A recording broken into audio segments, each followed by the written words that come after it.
Hello बच्चों, कैसे हैं आप लोग। तो सैम्पल पेपर का क्वेश्चन सेक्शन बी आज हम लोग देखते हैं। क्वेश्चन नंबर 22 ये कहता है in the given figure below A D upon A is equal to A C upon B D and angle 1 is equal to angle 2 show that triangle B A E is similar to triangle C A D. तो देखिए, ये आपका triangle दिया हुआ है, ये figure दिया हुआ है। इस फिगर में आप देखिए अच्छे से, आपको दे रखा है ए डी अपॉन ए। अब ए डी अपॉन ए कह रहा है, इसका मतलब ये आपका पूरा का पूरा ए डी हो गया, ये वाला वैल्यू यहाँ से लेके यहाँ ए डी हो गया, और ये हो गया ए। उसी तरह से इस तरफ दिया हुआ है ए सी अपॉन बी डी। तो इसमें देखेंगे क्या कि ये जो ट्रायंगल हमारा बन रहा है, इस ट्रायंगल में एंगल 1 और एंगल 2 भी इक्वल दिया हुआ है। यहाँ पे देखिए, तो हम लोग सॉल्व कैसे करेंगे। गिवन जो दिया है पहले वो लिख लेंगे, A D upon A E is equal to A C upon B D and angle 1 is equal to angle 2। अब आ जाइए in triangle B A D. तो देखिए बी ए डी जो ट्रायंगल है, उस ट्रायंगल में एंगल 1 और एंगल 2 तो इक्वल दिया हुआ है।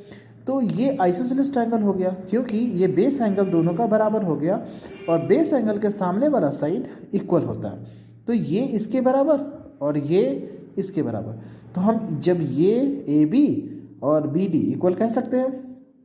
तो अगर ये बी डी ए बी के बराबर हो गया, तो यहाँ पे जो बी डी है उसके जगह पे हम ए बी भी बोल सकते हैं। तो चलिए, हमने क्या किया, इस ट्रायंगल में एंगल 1 इक्वल टू एंगल 2 कर लिया, और ए बी को बी डी के बराबर कर लिया। ये इसने रीज़न लिख दिया, side opposite to equal angles are equal. ठीक है, अब हमने जो दिया हुआ है उसकी लिखेंगे, A D upon A is equal to A C upon A B. अब यहाँ ए बी इसलिए लिखे क्योंकि ए डी यहाँ था बी डी, तो बी डी इसलिए बी डी की जगह पे हमने ए बी लिखा, क्योंकि हमने ऑलरेडी इसको इक्वल प्रूव कर लिखा है।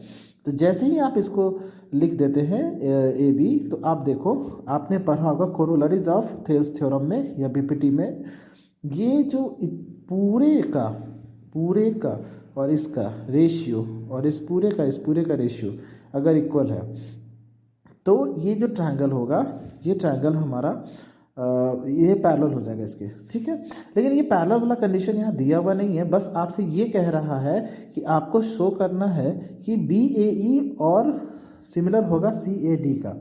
ठीक है बेटा, तो अब देखो जरा, बी ए ई ये वाला ट्रायंगल, और फिर सी ए डी ये वाला ट्रायंगल, पूरा ट्रायंगल। इसमें हमको करना क्या है, अगर मैं बात करूँ पूरे ट्रायंगल का इस साइड का, तो ए डी अपॉन ए ये दिया हुआ है, और ए सी अपॉन ए बी ये भी दिया हुआ है।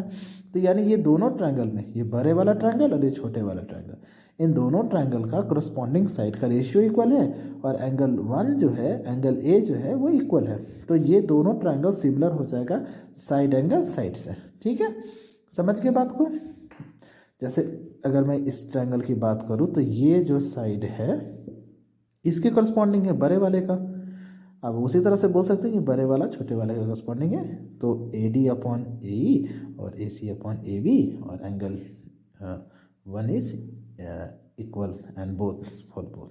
तो ये हो गया इसका आंसर। ठीक है, मैंने सॉल्यूशन कर दिया है।